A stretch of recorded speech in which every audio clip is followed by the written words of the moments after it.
Hola, buenos días, bienvenidos. Estamos comenzando nuestro tiempo devocional en esta mañana. El día de hoy estaremos revisando el final del capítulo 12 del libro de Proverbios y estaremos leyendo del versículo 21 al versículo 28, que es el final del capítulo. Vamos a leer en la traducción viviente, que es la versión que estamos usando para este tiempo devocional. Y el título de nuestro devocional en esta mañana es Los alcances de la persona diligente. Los alcances de la persona diligente. Bien, vamos a la lectura de nuestra porción en esta mañana. Dice la palabra de Dios: Nada malo le sucederá a los justos, pero los perversos se llenarán de dificultades. El Señor detesta a los labios mentirosos, pero se deleita en los que dicen la verdad. Los sabios no hacen alarde de sus conocimientos, pero los necios hacen pública su necedad. Trabaja duro y serás un líder, sé un flojo y serás un esclavo. La preocupación agobia a la persona, una palabra de aliento la anima. Los justos dan buenos consejos a sus amigos, los perversos los llevan por mal camino. Los perezosos ni siquiera cocinan la presa que han atrapado, pero los diligentes aprovechan todo lo que encuentran. El camino de los justos conduce a la vida, ese rumbo nos lleva a la muerte. Bien, estamos viendo el final del capítulo 12. Y si nosotros observamos el versículo 21, alguien podría reaccionar de a, a este proverbio. En la Reina Valera 60 dice: ninguna adversidad acontecerá al justo, mas los impíos serán colmados de males. Los justos también sufren o sufren daño con frecuencia. Ciertamente Salomón sabía lo suficiente acerca de este mundo pecador como para darse cuenta de que también los justos tienen sufrimientos. Incluso en el libro de Eclesiastés observamos el sufrimiento que el justo puede sufrir. El razonamiento en Proverbios aquí es que parece ser que ningún mal duradero aflige a los justos, aunque puedan sufrir en toda su vida. Incluso los males prolongados en la tierra terminarán en un gozo eterno con Dios. Y aunque los malvados puedan prosperar por un tiempo, sus problemas sobrepasan sus placeres temporales y al final se enfrentan a una eternidad sin Dios. En cuanto a lo que el Señor concierne, la honestidad no es solo la mejor política, sino que es la única política. En el versículo 22 dice: el Señor detesta los labios mentirosos, pero se deleita en los que dicen la verdad. Ser honesto no significa decir sin consideración todo lo que sepamos a cualquiera que quiera oírlo. Todo tiene su momento. El insensato no aprecia eso y anda diciendo lo que tiene en mente, en su mente llena de necedad. Adicta a la propagación de las necedades, nuestra época continúa promoviendo un despliegue de programación tanto en redes sociales como medios convencionales, donde los famosos y no tan famosos se expresan sobre todo tema que hay bajo el sol. En todas las redes sociales, en todos los medios de comunicación, podemos ver tanto información que edifica, información que es útil, tanto también programación que solamente lleva el propósito de entretener. Y hoy en este medio en este mundo tan globalizado, podemos acceder a contenido de otras latitudes, en otros idiomas, y ver programación realmente muy buena, pero también podemos ver programación e información muy mala, que no tiene otro sentido que entretener. Y bueno, ahí hay muchas opciones, pero pues podemos nosotros buscar aquello que edifique, aquello que sea significativo, que nos pueda ayudar en este tiempo. Dice el versículo 24: la mano de los diligentes representa la totalidad de la persona, y el pensamiento es similar a lo que encontramos en Proverbios 10:4, y guarda relación con lo que fue escrito por parte de Salomón. Todo lo que venga a tu mano para hacer, hazlo según tus fuerzas. Eclesiastés 9:10. Trabajar fuerte no significa que debemos estar ansiosos, sino hacer lo mejor que podamos y dejar los resultados en las manos de Dios. Si hacemos eso, ya no queda lugar para la ansiedad. Como se nos dice aquí en el versículo 25, la ansiedad impone una tensión tremenda sobre el corazón y llega a abatir a la persona. Unas bien meditadas palabras de bondad harán maravillas para aliviar una ansiedad. Podríamos dirigir a esa persona ansiosa hacia las promesas de las Escrituras. Como por ejemplo en Primera de Pedro capítulo 5 versículo 7: depositen en él toda su ansiedad, porque él cuida de ustedes. ¿Sí? El círculo de amigos de una persona podría ser la causa de su ansiedad.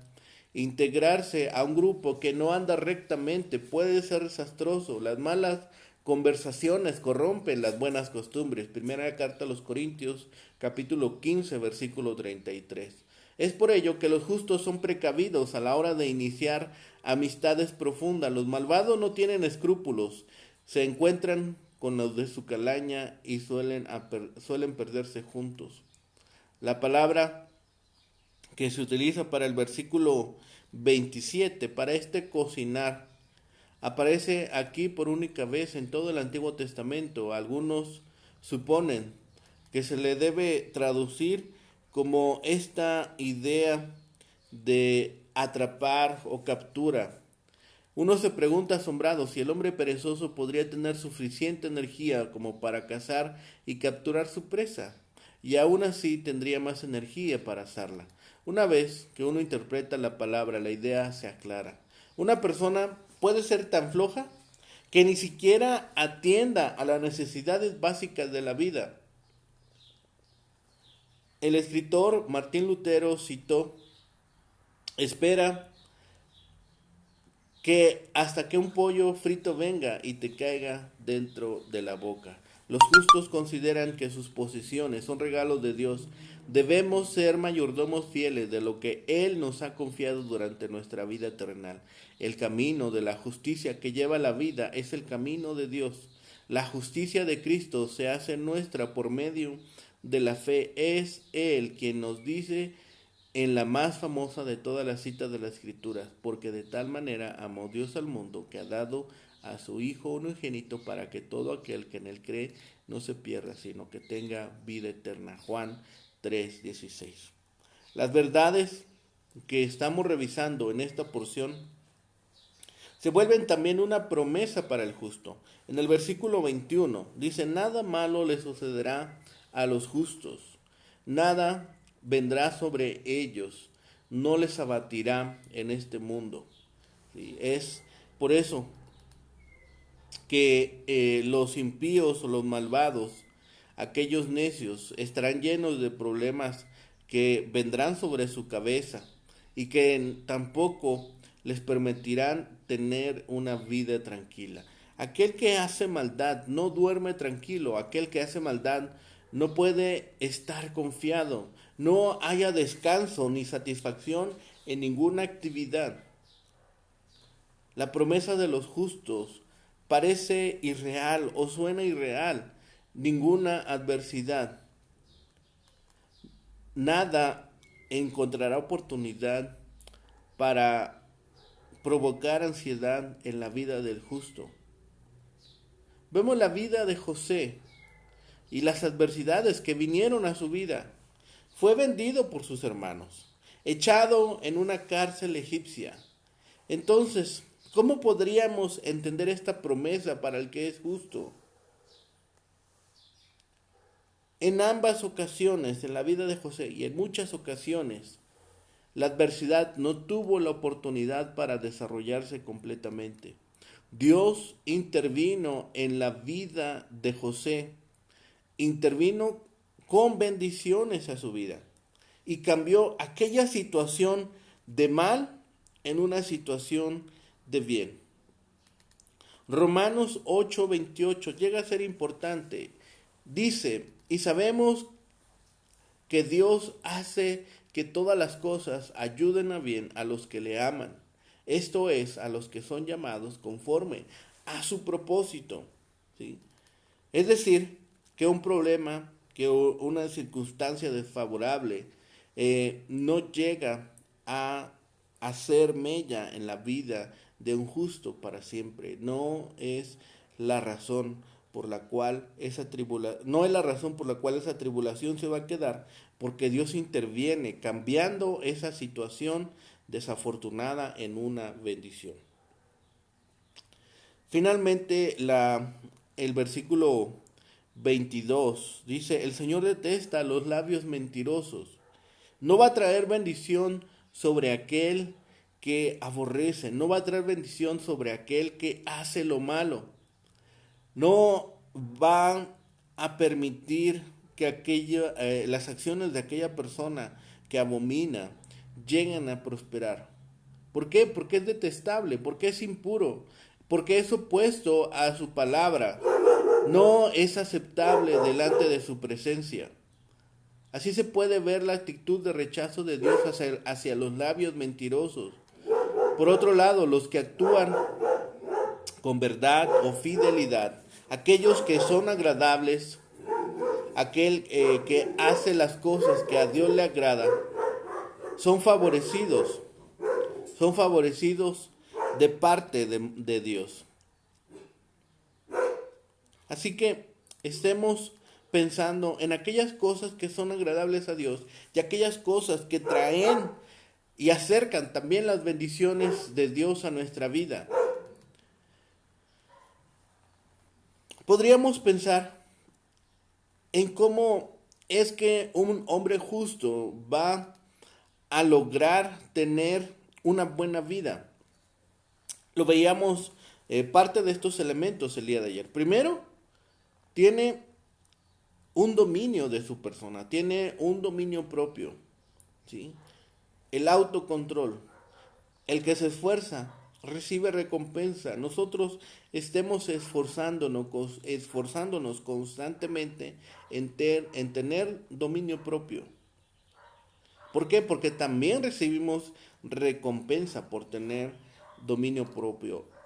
Esforcémonos todos los días en el trabajo, esforcémonos todos los días en la época de adversidad. Estemos muy al pendiente de mantener una buena relación con Dios y mantener una buena relación con nuestro prójimo.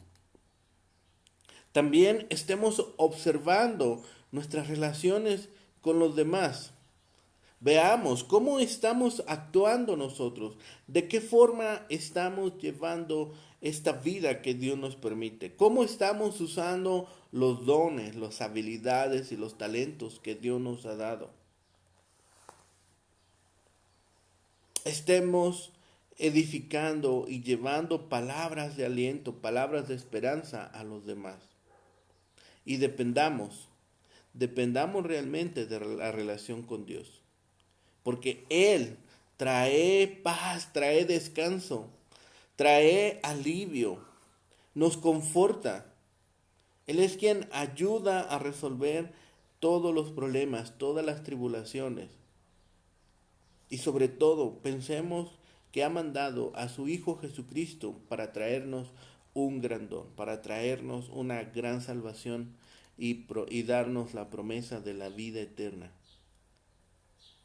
No es malo confiar en nuestras fuerzas, pero es mucho más excelente confiar en la provisión de Dios. La buena relación con nuestros prójimos ayuda, pero la sana relación con Dios nos edificará y nos sostendrá en todo tiempo. Si nosotros pensamos en las características de estas dos personas, el que es prudente, el que es astuto en cuanto al sentido común y la sabiduría que Dios nos permite. Dice en Mateo 10:16, sed pues astutos como serpientes. Sed como esta característica que tiene este animalito que caza su presa, que caza su alimento sin gran velocidad, pero sí con gran sagacidad. Y por otro lado, el necio o indiferente. El necio proclama tal como la sabiduría hace, pero lo lleva de una forma necia, en una insensatez. Sin sensatez significa insensato. Es decir, que basa su vida o el sistema de vida en los antivalores de la sabiduría. El hombre astuto y de sentido común se mantiene callado en cuanto a su conocimiento y espera a que sus actos lleven a bonanza, que sus actos lleven a un buen término. Pero el hombre insensato hace las cosas sin sabiduría y espera que eso le traiga buena recompensa. Eso es algo necio. Eso es algo que incluso suena a una tontería. ¿Sí? Es como si yo me siento y digo, quiero que se construya una casa en este terreno que tengo. Y solo con sentarme ahí y esperar que suceda, pensaría la gente que estoy loco, que algo está fallando en mi mente. Claro que no va a suceder, claro que tengo que, si no sé construirla, buscar a alguien que lo construya y pagar y hacer el trabajo. Pero no va a suceder las cosas solamente porque las diga o solamente porque sea un anhelo. No estoy llevando a cabo el trabajo necesario para construir aquella casa. Por eso, aquí en el versículo 24, dice, trabaja duro y serás un líder. En la Reina Valera 60 dice, la mano de los diligentes señoreará. ¿Sí? Esta es una enseñanza para todos nosotros. Por un lado, el diligente será dirigente sobre otros. Por otro lado, el negligente o aquel que no se esfuerza llega a ser un siervo. Llega a ser un obrero que tiene que ser pagado para cumplir el trabajo que otro desea hacer. Así el diligente llega a ser dirigente de la gente, mientras el negligente, se convierte en dirigido y es forzado a trabajar bajo la autoridad de otra persona. El versículo 25 nos subraya y nos lleva a pensar en dos factores que influyen en el ánimo de las personas. Por un lado, el temor o ansiedad. El temor, la angustia, hace postrar al individuo. Al contrario, la buena palabra, como la buena nueva, lo hace muy alegre en su corazón, en su pensamiento, en su forma de ser. Incluso, dice la palabra, produce alegría profunda, mientras la angustia humilla al hombre. Por eso vemos los alcances de la persona diligente, los alcances de ese hombre, esa mujer, ese adolescente que ha decidido seguir a Dios en sus enseñanzas. Es muy difícil en el texto hebreo porque la traducción quedaría más o menos como que el justo hace espiar e investigar a su amigo o compañero. Es decir, que el justo aquí dice la Reina Valera 60, el justo sirve de guía a su prójimo, mas el camino de los impíos les hace errar. Es decir, que examina, que indaga, que observa cómo son sus amigos, cómo están viviendo.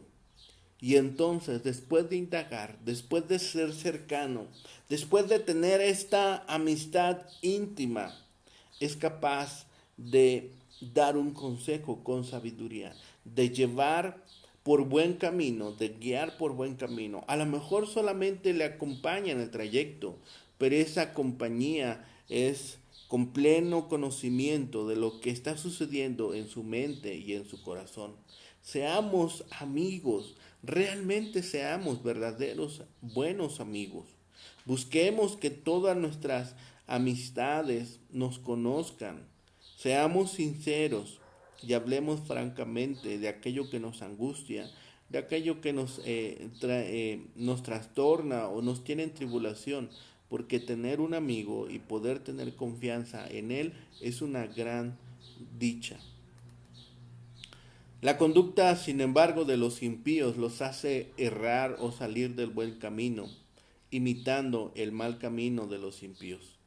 ¿Sí? Aquí vemos en la segunda parte de este versículo eh, 26, dice, los perversos los llevan por mal camino. Claro que la persona perversa, el impío, va a sufrir. La palabra prójimo es mejor que es la mejor eh, traducción para esta porción, ¿sí? Es decir, extravía a su prójimo, extravía a aquel que le está cercano. ¿Sí? Por eso aquí es importante también analizar bien con quién andamos, quiénes son nuestras amistades. Así hace el justo, pero no con aquellos que yerran siguiendo a los impíos. Este mensaje, esta porción para nosotros debe ser muy importante, debe ser muy preciada, porque finalmente el tema de la vida en el versículo 28 es el eje sobre el cual está girando esta porción. Dice, el camino de los justos conduce a la vida. Ese rumbo no lleva a muerte. Aquellos que han decidido seguir las enseñanzas de Dios, aquellos que han decidido seguir su camino, este camino le conducirá a la vida. El tema de la vida como consecuencia del camino de la justicia o rectitud. Estamos nosotros ahora delante de nuestros ojos observando una recomendación muy concreta, una recomendación que nos debe llevar a pensar sobre la vida y la muerte. En este llamamiento que Dios hace hoy a nuestra vida, a escoger, en la senda estrecha de la justicia hay vida y también al final del camino. A diferencia del camino ancho que conduce a la perdición, en este no se encuentra la vida, solamente la muerte. La vida mencionada aquí habla de un futuro más allá de la muerte, la vida eterna. En el camino de la justicia hay vida y a lo largo de su senda hay inmortalidad. Estas recomendaciones son muy concretas. Estas recomendaciones deben resonar en nuestra mente. Debemos de pensar seriamente en estos asuntos. En la senda de la justicia hay vida y el camino de esa vereda es no muerte.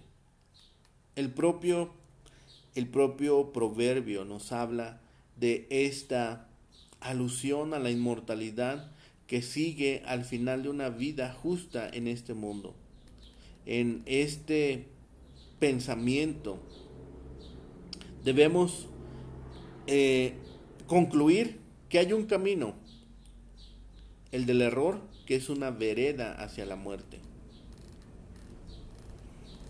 No debemos equivocarnos, no debemos llevar esto a la ligera, debemos estar pensando constantemente en esto, porque no solamente nosotros nos veremos afectados por la senda que escojamos, sino también nuestros seres queridos se verán afectados por aquellas decisiones que nosotros estemos tomando en este tiempo. Esta verdad debe quedar muy presente en nuestra mente. A pesar de que a los hombres y mujeres justos puedan acontecerle cosas malas durante el trayecto, durante la vida, Dios también nos ofrece la capacidad para ver oportunidades dentro de los problemas y seguir avanzando. El malvado, sin la sabiduría de Dios, no tiene esa capacidad de enfrentar sus problemas. No tiene la capacidad para observar la enseñanza a través de la tribulación. Las personas sabias tienen una confianza discreta. Los inseguros o desconfiados necesitan pruebas, pero los sabios no necesitan más que mantener la confianza en Dios. Saben que de Dios obtendrán la capacidad, saben que de Dios obtendrán la sabiduría para realizar los trabajos necesarios. Modestamente el sabio trabaja y después gana el respeto de los que están a su alrededor porque observan la forma en la cual resuelve las cosas, en las cuales Dios obra en su vida. El diligente utiliza con sabiduría sus posesiones y sus recursos, pero el necio los desperdicia. El desperdicio se ha vuelto un modo de vida para los que viven en la tierra de la abundancia, pero el desperdicio es signo de pereza. Hagamos buen uso de todo lo que Dios nos ha dado y apreciémoslos. Para muchos, la muerte es una puerta oscura al final de la vida, un corredor a un destino incierto que produce incluso miedo en aquel que no sabe cuál es el final del trayecto. Pero para el pueblo de Dios, la muerte es un sendero brillante que conduce a una vida nueva y mejor. Entonces, ¿por qué tememos a la muerte? Es debido al sufrimiento que esperamos, a la separación de nuestros seres queridos, a la sorpresa que involucra. Dios nos puede ayudar a controlar esos temores. Él nos ha mostrado que la muerte solo es otro paso hacia la vida eterna y que continuaremos gozando de su presencia, que seguiremos gozando de su amor, de su bondad en este cielo eterno junto a Él. Estemos entonces dispuestos a ser sabios, estemos entonces dispuestos a transitar por el camino que Dios ha preparado y estemos dispuestos a extraer sabiduría y conocimiento aún en época de prueba, aún en época de tribulación, porque Dios nos hace caminar confiados, tomados de su mano. Que esa sea una realidad y que esa sea una verdad en nuestra vida, que nos dirija y que nos mantenga sobre el camino de vida que Dios ha trazado para cada uno de nosotros. Oremos. Bendito Padre y Señor, gracias te damos por este día, Señor, que nos permites la bendición, Señor, de contar con esta vida. Gracias, amor, gracias por tu amor, Señor, inagotable, que siempre nos alcanza, Señor. Y gracias, Señor, también, porque siempre, siempre, en cada tiempo nos permite seguir creciendo en ti y en tu palabra. Permítenos sabiduría y discernimiento, Señor, en este día, para cumplir con todos los trabajos y todas las tareas, Señor, que nos has encomendado, para cumplir con las responsabilidades que hemos adquirido, Señor, y para llevar adelante también, Señor, el trabajo y el propósito de vida que has establecido en nuestras vidas, que es alabar y bendecir tu grande nombre, Señor. Gracias por todas estas bendiciones, Señor. Todo lo dejamos en tus manos y lo rogamos en el bendito nombre de Cristo, Señor y Salvador nuestro. Amén. Que tengan un excelente día. Buenos días, hermano Martín. Hola, Cari. hermano Alfredo, hermana Elena, que tengan un excelente día, que el Señor les bendiga.